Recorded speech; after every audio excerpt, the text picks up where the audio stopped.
So we are live now. Hello, everyone. Today I have a special guest. Very happy. I've been looking forward to inviting him to chat with me for a bit.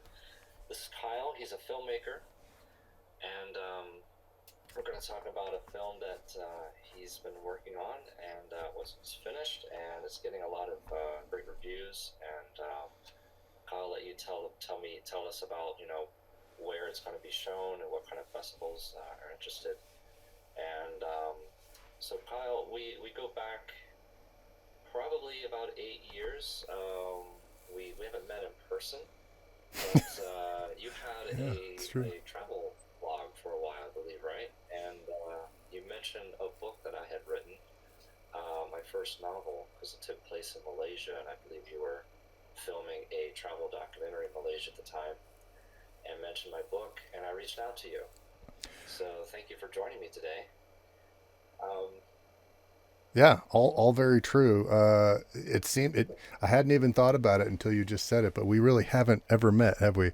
Uh, it seems weird because I've kept up with everything that you've done, and not everything, obviously, whatever I could keep up with. But it's for me, I've been traveling for so long that I have computer relationships with all my friends, even my old ones. So for me, you fit in that same compartment, you know, just old friends. The digital sphere has skewed the lines of where we kind of exist for each other these days, especially for me, because most of it's just been lived out online. So yeah, 2013. The travel blog was one of I think 15 that I was running at that time. I was running a dozen blogs and one online magazine, several forums. I mean, I didn't sleep much, you know.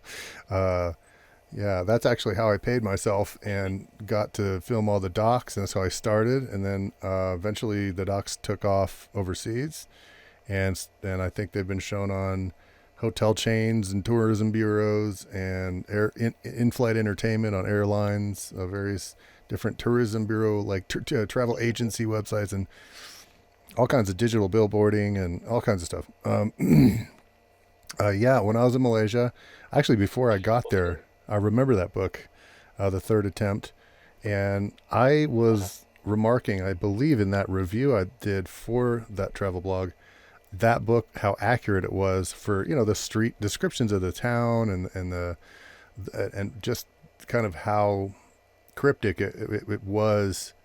Like you really put yourself into town, even if you've never been to Malaysia, and it also happens to be very mimicked, mirrored of Kuala Lumpur. I believe is the main location for that book. So yeah. Well, I appreciate that. Appreciate those comments. Why don't you tell us a little bit about where you're from, and eventually, how did you get into filmmaking, journalism? That is definitely a longer one. I'll see if I can give you the truncated cliff notes here. My whole life, I'll start there. I was born in Florida, but my family only stayed there for a short time. My dad was in the Navy. He was also a photojournalist. He was, I think I can say this now safely because he's retired and all of the shit he was working on is gone, but he was a spy. My dad was a cryptology technician his first term, and he also happens to be a phenomenal photographer. I think his website is patentphotographic.com, or if you go to Facebook and look up Patent Photographic, his work has always been, everything he comes out of his camera makes me want to kill him with jealous rage because he's just a badass photographer. I've always loved his stuff, and he I you know I was raised by a photographer, and I've never come to that level of quality photography.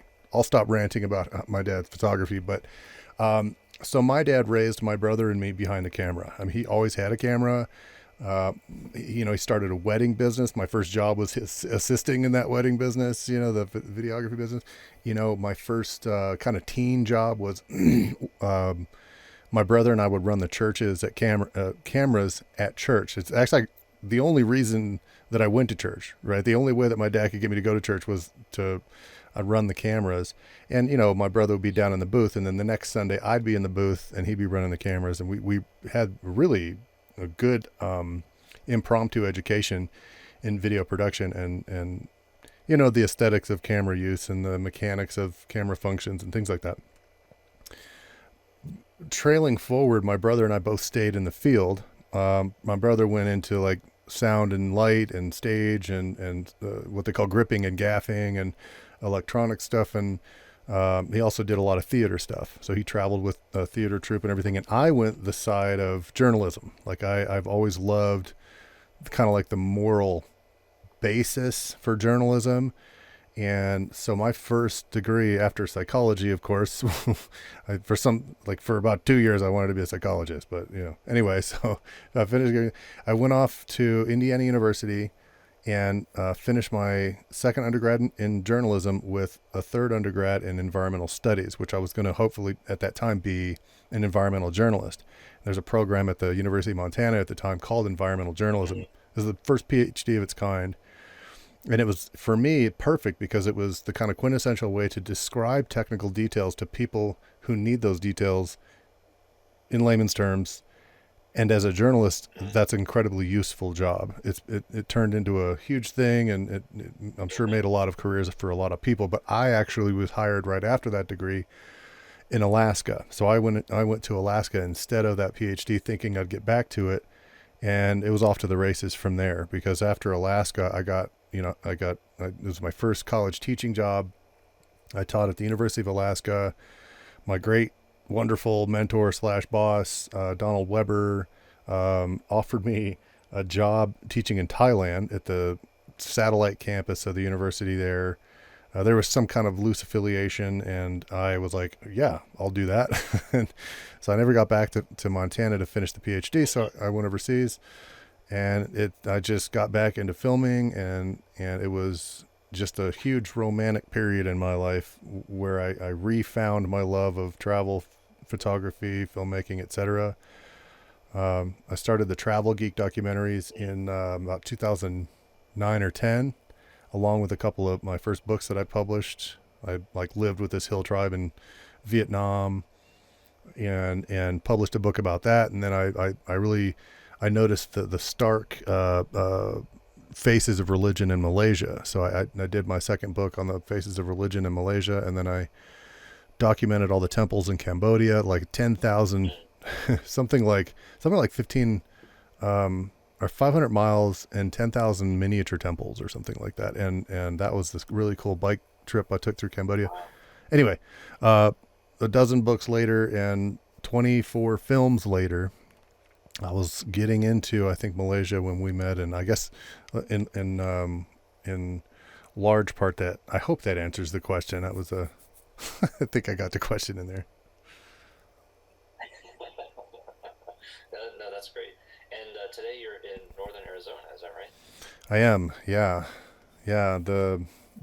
By way of, I had kind of given up the Travel Geek docs and said, all right, well, I'm more of a professor now. You know, my first few teaching gigs were not quite full time. They were like 0.5.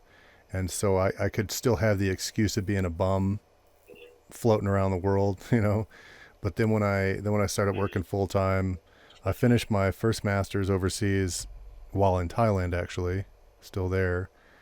Yeah, through the State University of New York, and then the University of Maine, the program director of this really interesting program called Intermedia had found my work and reached out over a period of like 2 years. I kept telling him no. I kept saying, dude, I'm filming. Thank you. I'm honored, but no. And he, in 2014, convinced me. It was like the third offer, you know, and it was like the first offer was like, we would love to have you. Please come. I guarantee your acceptance. And I was like, I was in the middle of filming, I think, Singapore and Brunei, North Borneo, right? Like Brunei, Darussalam, and then Kota Kinabalu, and what was it, Bahau? Yeah. Anyway, those places, and then the third offer came in, and it was like, we'll pay you, we'll pay for your tuition, and you're accepted to teach in whatever courses you want. So I was like, okay, all right, I probably won't get this offer again. So I decided to go to the University of Maine. It was a kind of a big mistake, honestly. He had all the funding and everything he needed, but it was more about filling people in a program, and it wasn't quite what I think I would have done on my own steam. But it did get me into. I'd learned a lot, and there's this legal snafu that happened up there that absolutely just totally blew my mind. That was this nuclear level crazy. I don't even know how to describe how crazy this legal conundrum was. I'm releasing a film about it soon, and but for our purposes in this discussion, that experience really got me to see it. Opened my eyes to how easily people can get their civil rights abused. Just total violation of civil and human rights. I mean, that experience really opened my eyes to a lot of things. So I had always sort of had this tepid interest in doing investigative documentaries, and that experience really solidified that for me. And then, in fact, that experience is why I created the production company called Legally Insane Films. And Legally Insane Films, the mission of Legally Insane isn't to go super crazy, but it's to find and expose instances of extreme corruption and to celebrate the efforts of those fighting it. And that's really at the heart of the films that I do. And so that brought me to Arizona, or that kept me in Arizona. Okay. But that's kind of a different story. All right. Well, let's talk about. I've shared this poster here, Big Trouble in Little Quartzsite. So this is a film, exactly what you're talking about abuse of civil rights, corruption, corrupt police, corrupt city council, and you sort of just stumbled on this. But we'll go back and talk about a little bit later. We'll talk about how you ended up finding out about what happened here at this small town in Arizona. But let's talk about the film itself. What's going on with it now? Are people able to see it? Is it able to be streamed somewhere, or do you have to wait? You're submitting it to film festivals? What's going on with it? Sure. Well, actually, I was you had given me a couple of topical responses, but I'm super eager, rather than to take up all the airspace. I'm really curious to get your feedback, response to any kind of what did you think of it? What did I think of it? Well, probably two or three different things that really drew me to it. I mean, overall, the story is as a film, it's great to watch. It has a great pace to it, and you kind of reveal mysteries, at great points. Like, oh, okay, I gotta know what's going to happen next. So that, as a film experience, is great. I really enjoyed it, and the quirky characters. Sorry, I think maybe we have to say a little bit about Quartzsite. A lot of people watching this are probably not in Arizona, but it's a small town, or you say around 3,500 people. In the summertime, all these events happen. Campers come in. Just thousands and thousands of visitors come in at the summertime. And if you want to add more to that, please do later. But all the quirky characters that you portray in the film, it reminds me of something like a sitcom. Something like Andy Griffith's show. I don't know why that came to mind, but had these really quirky, the Otis, the town drunk. You had, I'm not sure I can remember all the names. That guy that came out of the mountains and threw rocks and windows. Of course, Barney and Floyd. And you think, well, that can't really be real. A town that has that colorful type of characters all together. But the way you portrayed Quartzsite, it kind of reminded me of that. And just some really odd, interesting people. But that's another thing that I liked about it. That was interesting to watch. And it left me some questions at the end, like, well, I really want to know what happened to that chief of police. And I don't want to give anything away because I want people to watch this if they get a chance, which is what I was asking, like, how would they be able to get to watch it? But that's my first reaction or a couple comments on that. Yeah, the characters are insanely fun. I don't know how else to say it. That's the word. That's the word. There's probably a 30 or 40 other words, but that's the first one for me. My experience of those characters was just, uh, I don't know how many times I brought, and I have small crews, right? I don't have big crews. I've always had small crews. It's me and a cameraman, maybe a producer. Most of the time, one person does several jobs in my crew. So it's really easy to move around. And these people, the story is like 30 years old, 30 years long. Like, in fact, September this year, it will be 3 decades of this town having been a town, been officially incorporated. And so over the last 30 years, you have all of these characters. Some of them have shown up for a tiny little snippet of the story. Some of them have shown up and, they literally go there to die. I mean, it's a retirement community. It's heaven's waiting room, I think is what Paul Weiner called it. And, these people have scattered themselves. The ones that are still alive and still interested in talking about the story have scattered themselves across 11 Arizona towns and a couple of states. And so it kept me and my small motley crew very busy getting these interviews. But once we would walk into whatever location we were filming at and set the cameras up, I mean, all we had to do was let these people fill the frame with this crazy story. I mean, it was the easiest bunch of interviews I've ever had. It was harder to get to these people than it was to have an epic friggin' interview from these things. I mean, it was a gnarly experience. And, but they're fun. Every single one of them, even the serious ones are fun. There's this, the attorney for, I'll give you a little taste. I'll give the people who haven't seen it a little taste. The first 2 mayors in this town, the second mayor hired a hitman, was convicted of hiring a hitman to kill the first mayor, to get him out of office, right? He was convicted.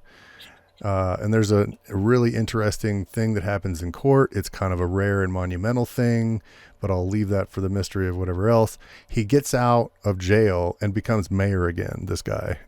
And the prosecuting attorney for the actual crime, for the indictment, is just this old cowboy, kind of has a swagger and talks a little like this, got a little draw, just tell this whole story as close to his memories as it could, and he gave me this monumental interview from his perspective, and it's representative of every other interview. So I'll leave it there, but the characters themselves, I mean, I could run down the list. Paul Weiner, I'll start with him. Everybody's favorite is Paul Weiner, and he eats up the attention too. He's a naked bookstore owner, and he literally wears like a little hacky sack around his business down there, and that's it. No pants, a pair of flip-flops, and maybe a shirt when it's cold, and sells books. And he spent his life as a nomadic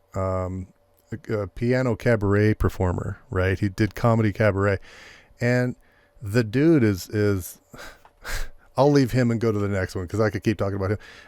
The blue-haired lesbian at the Chamber of Commerce, her partner is also pretends to be a Native American, has facial tattooing that isn't authentically Native American. They really took it far. The current mayor of the town, Norm Simpson, owns an RV park and a local restaurant in town, a little cafe. And the funniest thing he does is he impersonates an old B movie actor that died in the town, named Buck Connors. And they have this huge celebration every year, the Buck Connors Day Festival, and he comes out with his little 6-shooter and he does his little thing for it's a big event at the cemetery where he was buried. And even just the story behind Buck Connors' burial is crazy.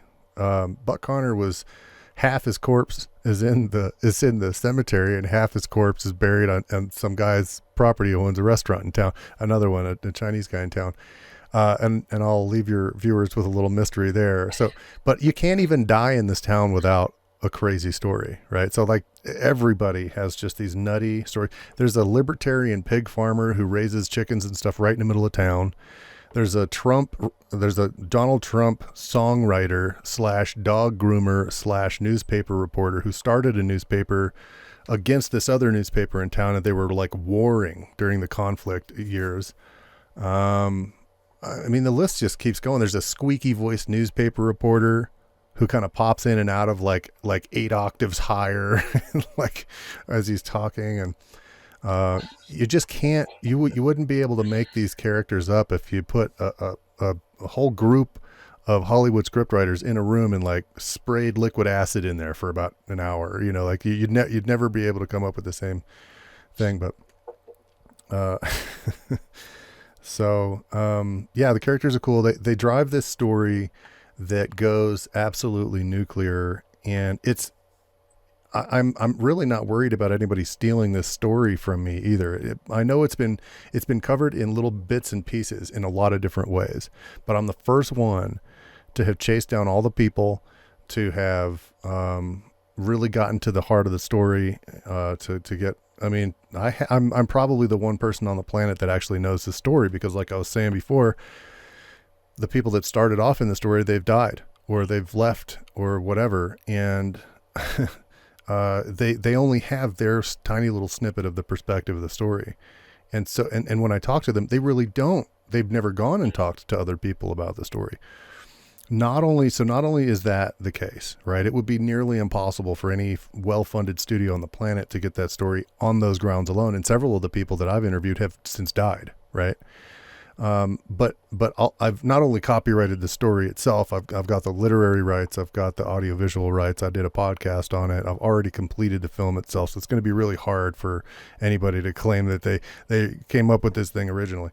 The other part of that though, is that all of my interviewees, are exclusive, right? All of my interviews have signed an exclusive release, right? So nobody's getting this story.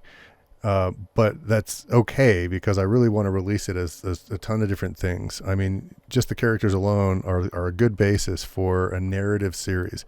I mean, if you think Northern Exposure meets Tiger King based in the Southwest desert, that's what this story is, you know?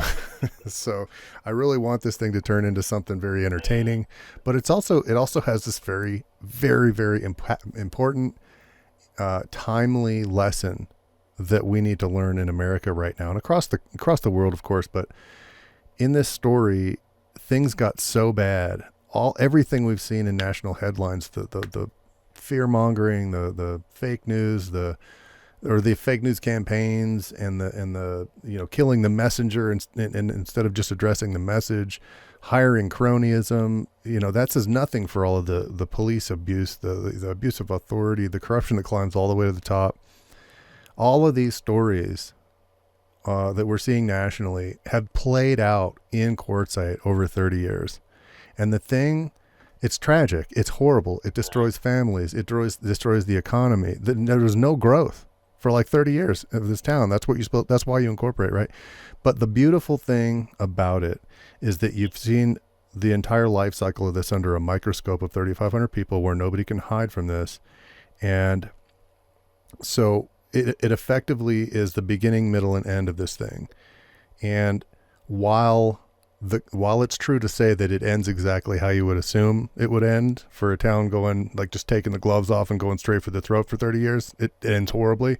While that is the case, they learned, right? This tiny little town of 3,500 people did something in 30 years that the entire country hasn't been able to do in 200 years, with all of its think tanks and with all of its politicians and with all of its professors and pundits and you name it.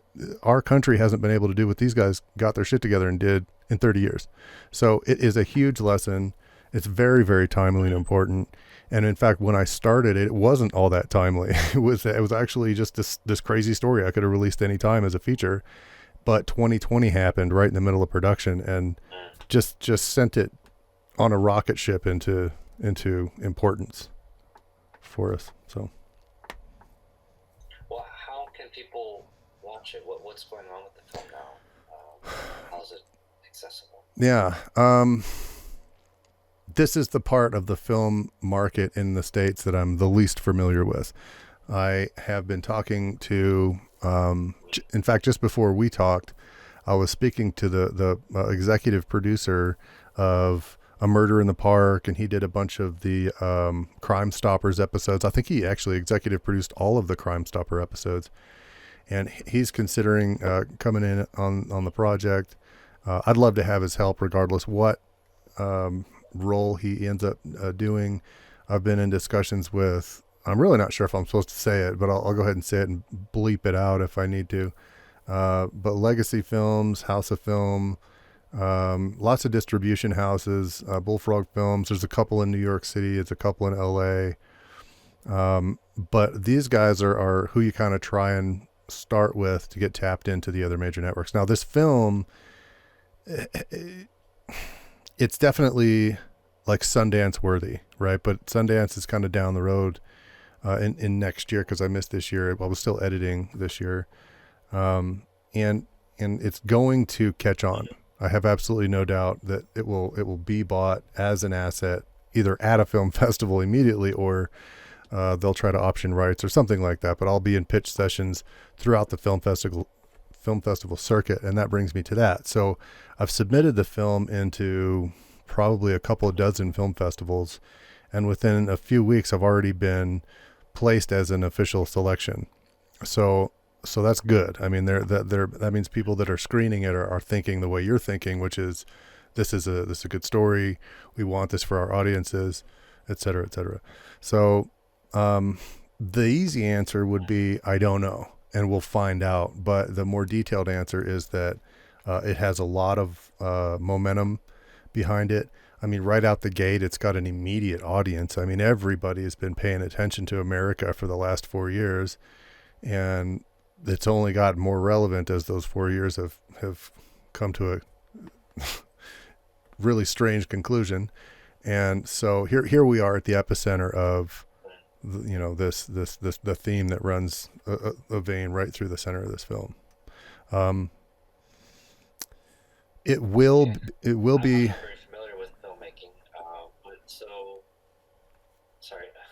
I was just going to ask just to kind of confirm. So, for someone like you, you make a film, and your avenue, I guess, your way to get it out there is to get into the festivals, and then someone picks up the rights, and takes care of distribution. Is that how that kind of works? Well, there's a lot of ways to get your film out there. I'm more interested in getting the right fit, right? So there's a lot of, being a documentary limits my options a lot because a lot of people, most film festivals are not centered around nonfiction only work. So that was my first tier. I chose docs at the top that were only nonfiction, crime oriented, human and civil rights oriented, those kinds of things. And then my next tier, my tier 2, were the headliners, right? Slamdance, Raindance, Sundance, and then the Tribeca, which there's Tribeca, there's South by Southwest, there's Amdocs, which is actually in Palm Springs, about 60 miles from where the story took place. There's a whole bunch of headliners like that I've submitted to as well. Now, that's one avenue to get in because when you're there, there's pitch sessions, there's asset buyers, there's media buyers from all over the world that attend festivals to get that insider. Because as a media buyer, when you attend a festival, you know a lot of things about that film up front. One, depending on, so a media buyer in my selection of festivals, I'll start there. They know that the films are going to be in their genre. They know the films are probably indies. They know the films are, they haven't been optioned, what they call optioned, and I'll tell you what that is in a minute. Because if they were optioned, they wouldn't be allowed at the festival, right? So there's a lot of like unspoken guarantees that creates a happy marriage of circumstances between filmmakers and film buyers. So that's the one avenue. Another avenue is to go through distribution. Now, at the end result of distribution, we basically just are cold calling people, which is like represented the first month of post-production. After post editing time for me was just being on the phone and emailing and kind of talking and trying to gather your team for your distribution.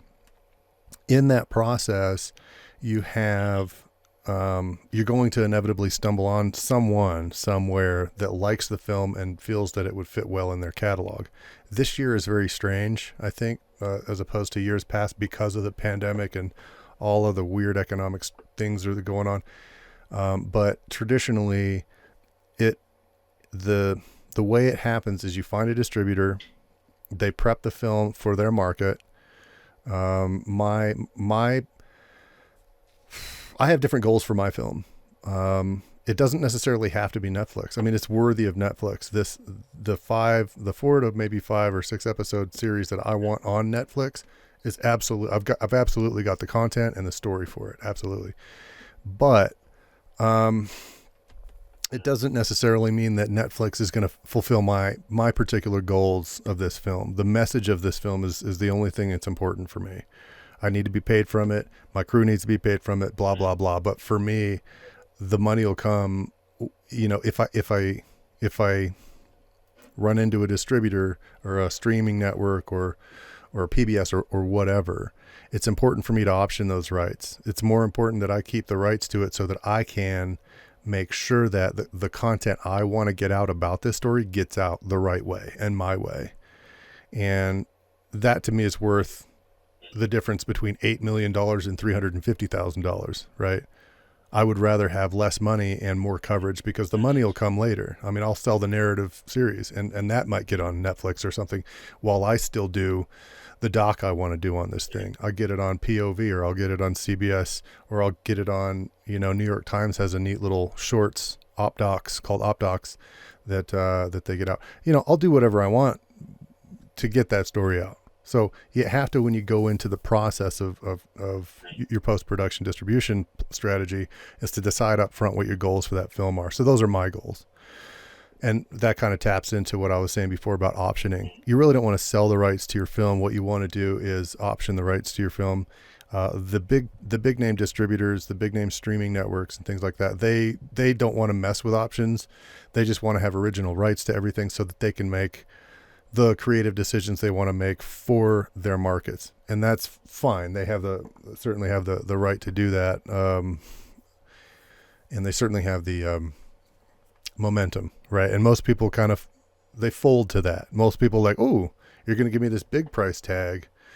But, what they end up doing is, depending on what you actually sell, what you sign over, they could take your name off the thing. They could take your production label off the thing. They could take every single one of your credits and all the people that worked on it off that film and make you pay them out of your take. Like there's all kinds of ways that independent filmmakers lose their film in this particular period, right? Not interested in that. The story is everything to me. So yeah, the end result, and this kind of hopefully explains why it's difficult to answer your question of where it will be, where it will end up, et cetera, et cetera. It all depends on what happens in this next probably 6-month period. Excuse me 1 sec.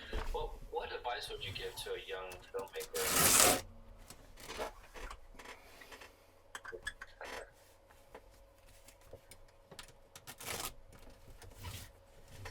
Okay. That's a little better. It's getting a little hot over here. The sun is sort of descending in the horizon over here. It's getting a little warm. That's okay. Well, I was going to ask you, what advice would you give a young filmmaker or someone who wanted to get started in film or investigative journalism? What things that you're doing, and they just getting started? What are things that you learned that you would tell them? For my particular genre of film, investigative documentaries, you got to really choose your battles. It's a very risky brand of films that I'm making. My actual brand, Legally Insane. So this film is the second volume, and every single one of them brings with it a risk of lawsuits. Anybody in America can sue anybody else at any time for any reason or no reason at all. I'm sure you know that very well. And so the very good excuse to sue someone is that if they make a whole lot of money calling you a dirty cop, for instance, right? So you have to kind of play through those legalities. You kind of have to know all that stuff before you even get into it, but of course nobody does. So that's kind of that catch-22. But that doesn't necessarily mean you have to involve yourself in crime documentaries. There's tons of advocacy films out there that are still strictly investigative film and media. My production house doesn't just do film. So there's also other options to do podcasts. You could release things literarily. You could release things as shorts, or you could strictly do YouTube and then monetize your content in some other way. Drive traffic to a certain thing and then you offer different things to it. There's lots of different ways that you can channel, kind of filter yourself into a profession, a well-paid one, and but you have to just sort out what you want. You have to decide, okay, what are my actual goals? What's the mission of my filmmaking? Do I want to make social change? Do I want to influence politicians or legislation, or do I want to, what do I want to do? That's the question you have to ask yourself.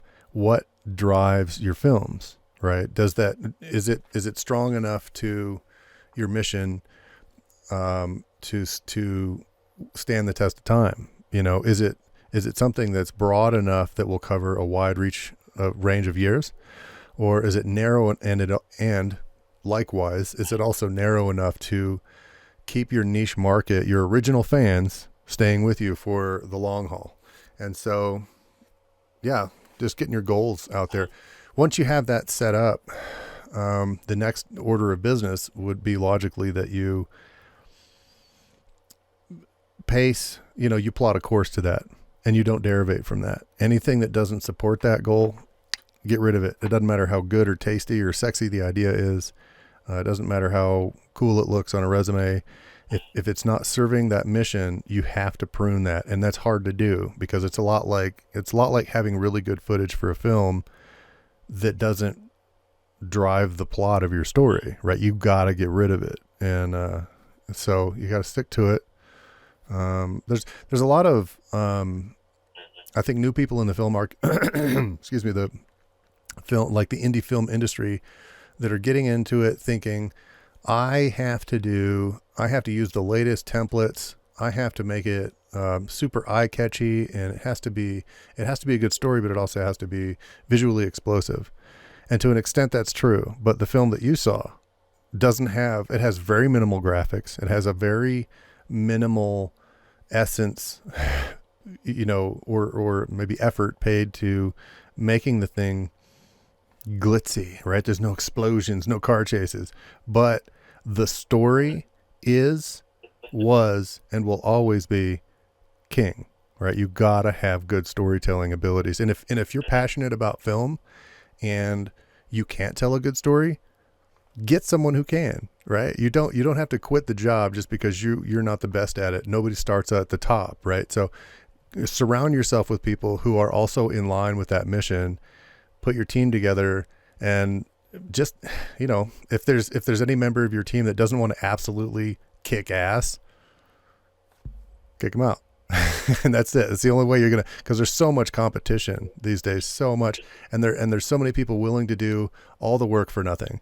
And that's a very millennial thing. That's a very new age thing, where my dad would go out with him. My dad would be a photographer, right? His only job was to be a photographer. He'd take the pictures, somebody else would write the story, then somebody else would edit it, and then somebody else would turn it into the bureau chief or their section editor or whoever their immediate boss was, and then it would go up the chain. These days, you're expected to do everybody's job and have it done yesterday correctly, grammatically solid, and be relevant and timely, and knock the socks off the editor, right? It's a completely different market because people started getting excited about it and just went out there and did it for free. And it in a way, it made the market more competitive. And in another way, it absolutely destroyed the older tenets of what that market could have been and essentially was.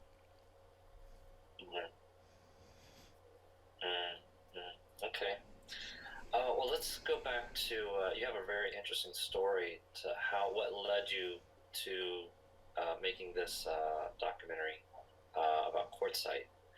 And so you talked about you were in Bulgaria, right? And what happened there that led you eventually to Arizona? Yeah, that's a checkerboard story for sure. So, my mother got sick.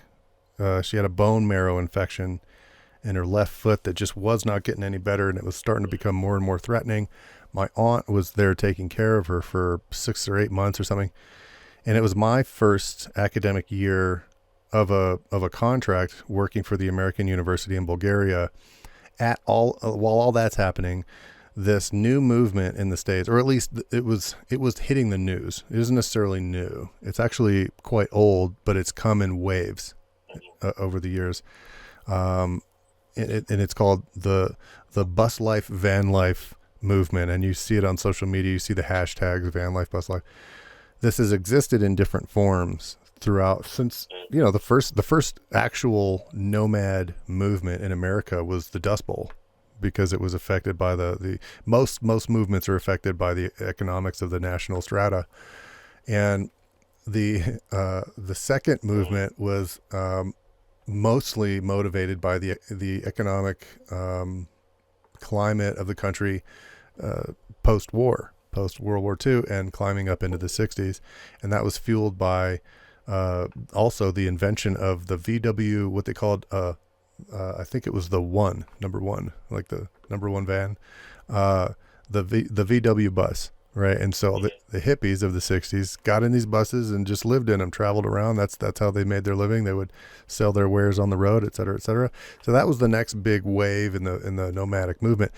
And the most recent one has been mostly fueled by millennials, right? They'll build out a bus or a van. They'll go and they'll do rock climbing in different places, or they'll just kind of skirt college for a couple of years, kind of like the American gap year. And when I heard about it, it was through my students, and they're like, "We want to go to America, or we want to go to England or Australia, where these young people are just living the life, and we see their photos on Instagram, and it's crazy, and I want to do that, blah blah blah." So I'm like, all right, that's fine. I'm going to see if I'm interested to find out if it is all it's cracked up to be, or if it's just crap and it's really stressful, and you're stressed out and stressed out and stressed out, but you climb up and you see this epic lake behind you and you smile for one picture for a selfie, and then you go back to being stressed out on the road, right? So I wanted to see if that was the real story. So I decided to take the next shift from my aunt and watch my mom while I built out a bus. There were a couple of things that impacted my ability to keep on schedule. One of which was she just wasn't getting any better. So the spate of surgeries she ended up enduring was something like, it was in the double digits, something like 10 or 11 surgeries on her foot. And they finally got it figured out, but it hadn't gotten better by the time it was come due. The window had closed for me to return to complete the next academic year of my contract. And so what that did was it extended the time that I had to work on the bus. And at that time I was thinking maybe I won't ever get to do this because I got to be here till my mom's better. But so there's a lot that happens though. I'm trying to pace it well. The cool story about the bus itself is that it's an airport shuttle bus. It's a very rare kind of bus. They're not really even meant for highways. But this little black church in North Carolina had bought one, and it was a total overkill because there's more seats in the bus than there are butts to fill them in the congregation. It was like a little church of, I think, 18 people. And it was really neat because the guy I called, the contact about it, the pastor, I think even, was intrigued by the story. And I said, look, I don't have a whole lot of money to give you, but this is what I'm going to do with it. And it seems perfect because I don't fit in most buses. I'm 6.5 feet tall almost. I'd be doing this in like a school bus, and so I couldn't do a school bus. There's all kinds of, it just fit the bill for all of these things. And so I ended up going and seeing it, and the entire congregation actually met me there because they had heard this story of what I wanted to do, and they all voted, yeah, no, whatever. But they all liked that story. So I bought the bus. I started building it out, and by the end of that year, really by the end of the summer, it was kind of like mobile, like livable-ish. But I had another emphasis of it building an actual studio in it, so it's kind of like a liveaboard production vehicle more than it is like a true to form bus life vehicle.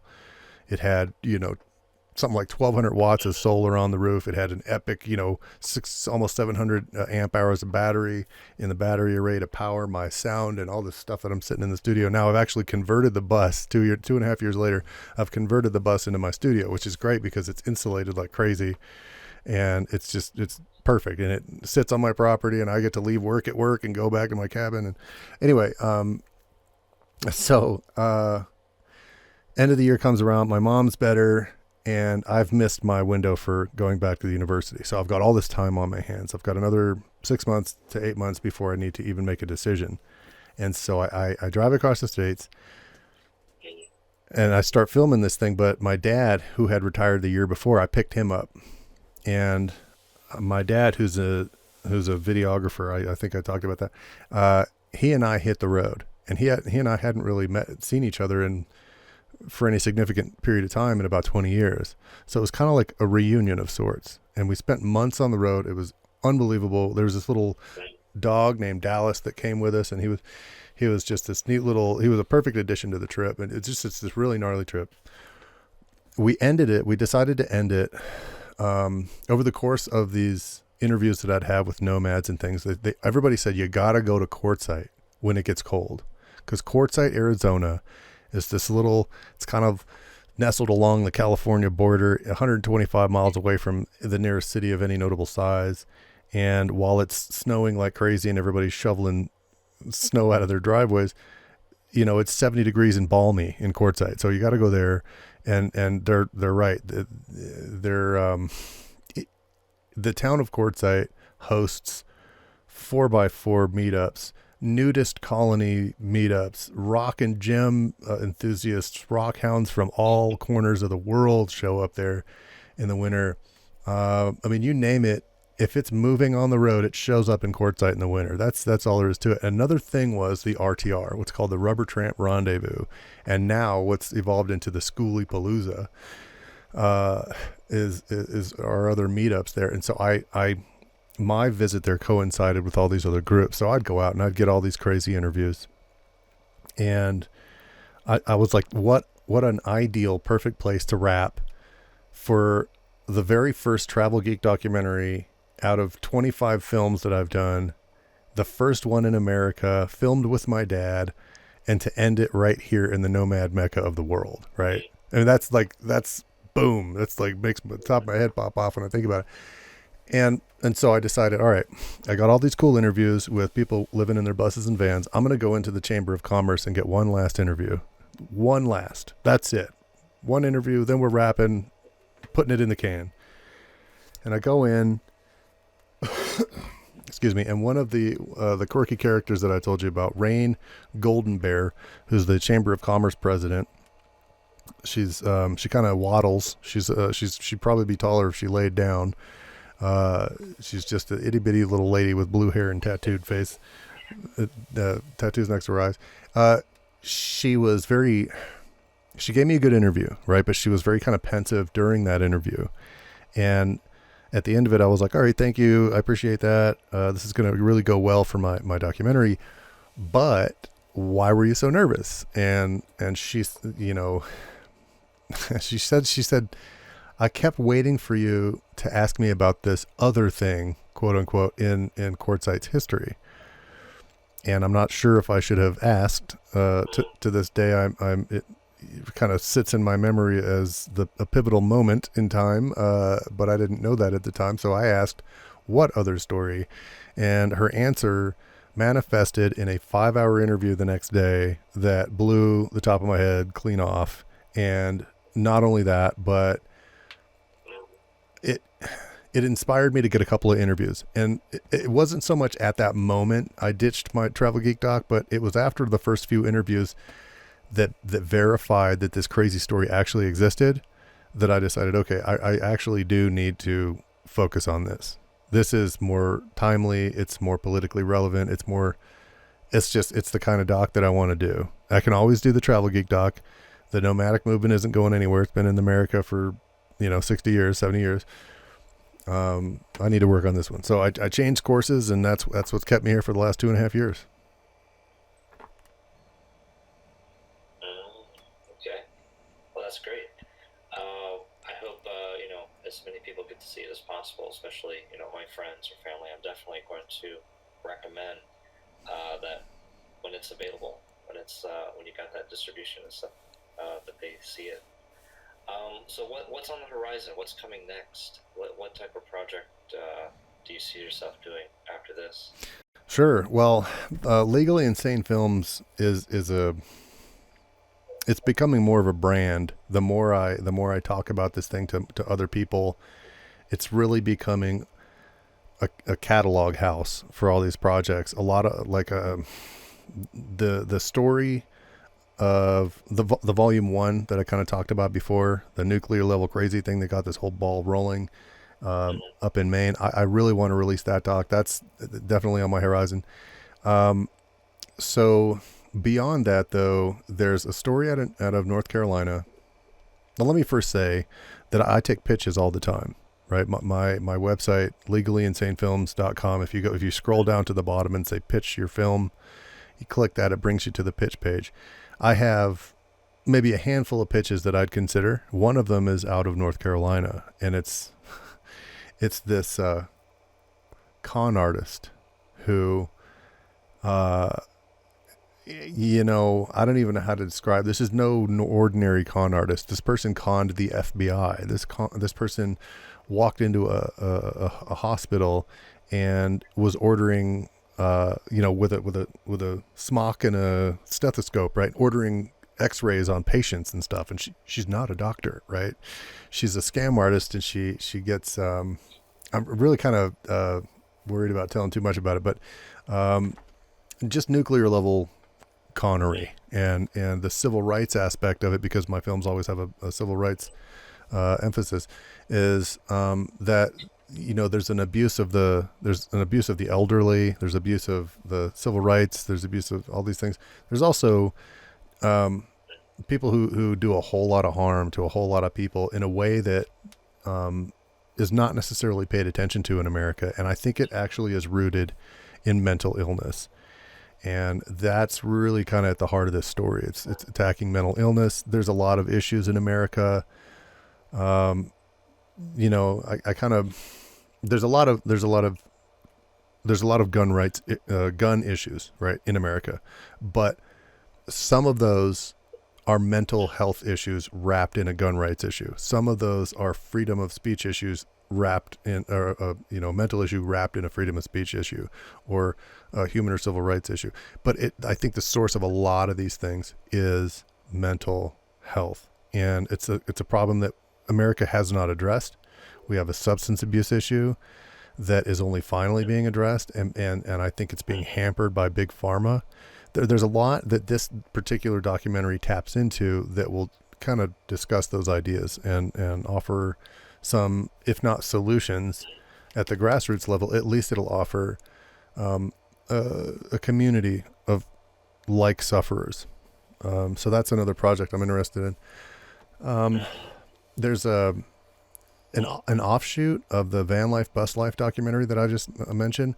There's the title of the documentary I was going to do under the Legally Insane Films catalog would have been Home Free, like home, the word homeless, but with the word less scratched out and the word free there. So home free, right? You're free of home. It kind of makes fun of, or at least plays. It makes playful jest at a concept that really isn't all that playful. So I'm still calling that one a working title, but it's not so much a celebration of the freedom of the van life as it is a deep discussion into the housing crisis and the economic gap that a lot of people are suffering, even more so since the pandemic and things like this have cropped up in America, and really created a need for discussion. We need to dissolve some of our old presuppositions about what homelessness is and what causes it, and we need to just be a little more open-minded about it. I think there's a lot of positive turns, throughout the states in the last election, to get people in there who are dedicated to actually talking about some of these issues, and that's a step in the right direction. But a lot of states are going the other way too, and it taps into all kinds of things. It taps into border security / immigration. It taps into the drug and dependency issue. It taps into the veterans issues. It taps into abuse against females. So there's just all kinds of things that particular discussion point opens the floodgates for. And I haven't really honed down on a main plot line for that. I'm still kind of open to fleshing out the ideas and picking the strongest one. But yeah, I'm always considering pitches, and there's no shortage of civil rights abuses across the states. They're all heart wrenching and compelling, and I'd like to offer my services to get those stories out there and really celebrate the people that are fighting against that.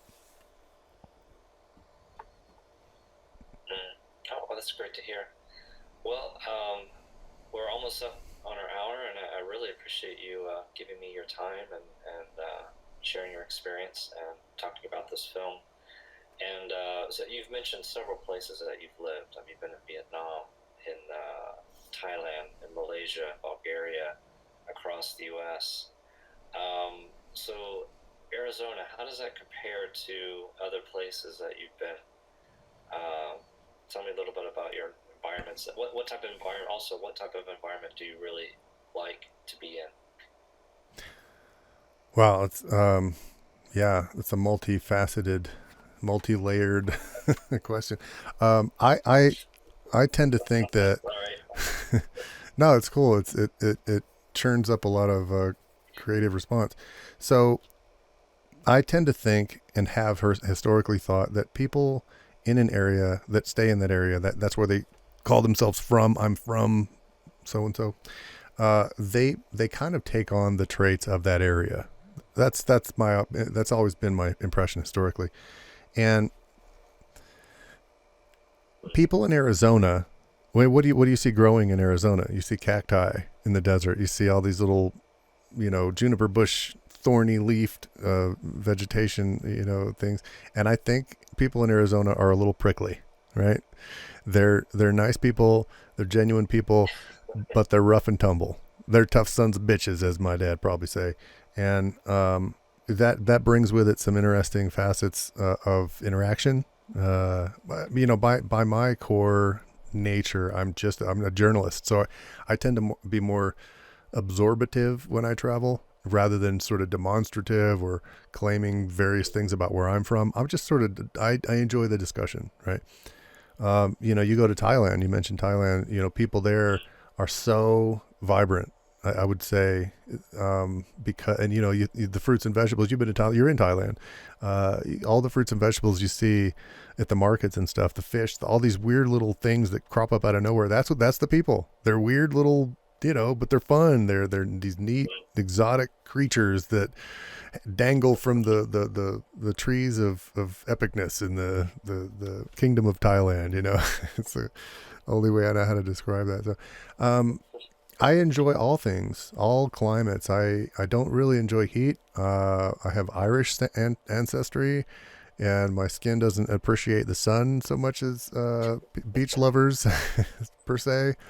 So I try to avoid those places. But I mean, on the other hand, Thailand. It's hot as hell there. It's probably like they have the door to hell somewhere. That's why it's so hot, right? It's just insanely hot. But, I loved it. I stayed there for 5 years because it's just so full of culture. The food's crazy awesome. The people are, smiling and happy. And there's a discussion to be had about the nature of that and the source of that. But there they are smiling either way, right? And so it's easy for me to adapt to the environmental and kind of ambient challenges because of the love I have for all the other parts of it. And so for me, I think the types of place I prefer is just something with a lot of stimulus. It takes a lot to satiate my curiosity. I don't think I'd have been in Arizona this long without this story. It's big and it's fun. It's super rough and tumble, and I'm an outdoorsman. My dad took my brother and me shooting guns and camping and all that stuff when we were kids, and I love doing all that stuff still. So and they're big fans of all of those things out here. So it does answer a lot of calls for me. And I bought property here. I built a little homestead. Just got done building a cabin. May or may not be a vacation home at some point, but it's the place I'm editing this film right now. And I guess I don't. Once it's done, I'll make a more hard lined decision on what's going to happen thereafter.